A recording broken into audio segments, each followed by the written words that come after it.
नमस्कार, diet therapy के इस चैनल में आप सभी का स्वागत। ग्लाइसेमिक इंडेक्स यह एक तरह का मेजरमेंट सिस्टम है। ग्लाइसेमिक इंडेक्स जीआई को एक संख्यात्मक आंकड़े के रूप में परिभाषित किया जाता है। असल में ग्लाइसेमिक इंडेक्स कार्बोहाइड्रेट युक्त खाद्य पदार्थों की एक रैंकिंग है, जिससे भोजन में मौजूद कार्बोहाइड्रेट कितनी देर में ग्लूकोज में बदल जाता है यह बताया जाता है। इस ग्लाइसेमिक रिस्पॉन्स कर्व के तहत वृद्धिशील क्षेत्र के प्रतिशत के रूप में यह व्यक्त किया जाता है, जो कि 50 ग्राम ग्लूकोज का या सफ़ेद ब्रेड वाइट ब्रेड के मानक के संदर्भ में भोजन द्वारा प्राप्त AUC की तुलना में 50 ग्राम उपलब्ध कार्बोहाइड्रेट युक्त भोजन के एक हिस्से से प्राप्त होता है। सिद्धांत यह है कि रक्त प्रवाह में कार्बोहाइड्रेट अवशोषण की दर जितनी धीमी होगी, उतनी रक्त शर्करा का स्तर उतना ही कम होगा और GI मूल्य भी कम रहेगा। 70 का GI मानक उच्च माना जाता है। GI मानक 56 to 69 के बीच में वो मध्यम माना जाता है और GI मानक 55 से कम में वो कम माना जाता है, जहाँ ग्लूकोज का GI मानक 100 के बराबर होता है। टाइप 2 डायबिटीज़ यह बढ़ती हुई बीमारी है जिसमें GI खाद्य पदार्थों पर आधारित हम जब आहार नियोजन करते हैं तो डायबिटीज़ कंट्रोल लाने में हमें मदद मिलती है।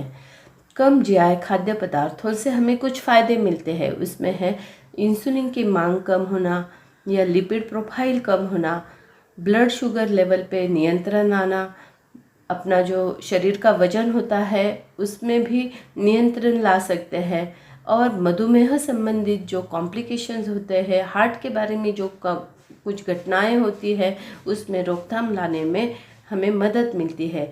इसलिए GI खाद्य पदार्थों का महत्व ये डायबिटीज़ व्यक्ति में और अन्य शरीर संबंधी बीमारियों में देखा गया है। ग्लाइसेमिक इंडेक्स GI 1981 में मधुमेह वाले लोगों के लिए खाद्य पदार्थों का चयन करने के लिए एक उपकरण के रूप में बनाया गया, जिसमें GI यह GR मीन्स ग्लाइसेमिक रिस्पॉन्स के बारे में जानकारी प्रदान करता है, जिसमें किसी व्यक्ति को हम आमतौर पे 50 ग्राम वाला जो कार्बोहाइड्रेट युक्त भोजन होता है वो देते हैं, तो वो खाने के 2 घंटे बाद उनके ब्लड शुगर कॉन्सेंट्रेशन में वृद्धि होती है। तो यह हमें IUC में एक कर्व के रूप में दिया जाता है, जिसमें GI मूल्य वास्तव में एक सापेक्ष प्रमाण मीन्स ग्लूकोज रिस्पॉन्स के रूप में वो दिया जाता है, जिसमें भोजन का GR एक संदर्भ भोजन के एक GR के प्रतिशत के रूप में व्यक्त किया जाता है। इससे हमें यह पता चलता है कि हम कुछ खाना खाते हैं तो खाने के बाद हमारी शुगर कितनी बढ़ रही है। काफ़ी हद तक यह भी देखा गया है कि ग्लाइसेमिक रिस्पॉन्स का नियंत्रण खाए गए भोजन की मात्रा से नियंत्रित होता है। यानी कि यदि हम कम GI वाला फूड खाते हैं तो हमारी ब्लड शुगर कंट्रोल में रहती है या कम रहती है, और यदि हम ज़्यादा GI वाला फूड खाते हैं तो हमारी शुगर बढ़ जाती है।